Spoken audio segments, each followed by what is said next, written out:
Nous avons par 2 fois teinté nos voiles parce que nous avions des voiles qui étaient un peu vieilles et auxquelles on avait envie de donner non seulement un petit coup de neuf, les rendre un peu plus résistantes et en même temps les rendre plus jolies.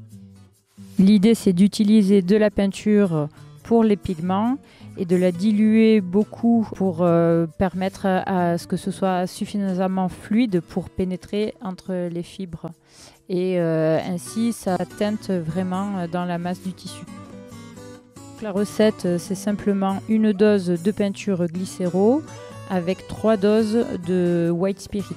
Donc une base grasse pour diluer une peinture glycéro. Ensuite, on applique avec un rouleau, un simple rouleau à peinture.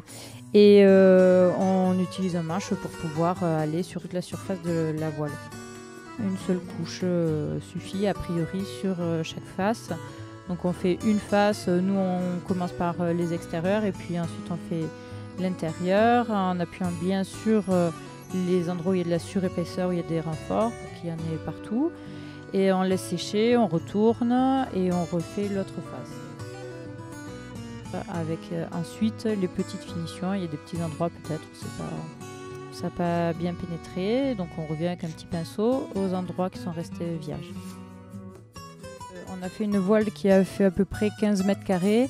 On a utilisé 1,5 litre de peinture et donc 3 fois 4,5 litres de diluant White Spirit. Pour ce qui est de la tenue dans le temps, donc notre expérience personnelle, on a teinté des voiles qui étaient vraiment très fatiguées, c'est-à-dire qu'elles étaient fragiles au point de se déchirer quand on tirait un petit peu dessus avec les mains.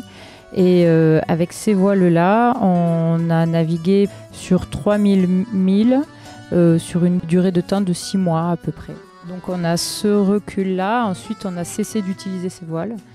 Et il me semble que sur Internet, on trouve des témoignages de personnes qui ont teinté leurs voiles et qui ont plus de recul sur des voiles qui sont utilisées pendant bien plus longtemps.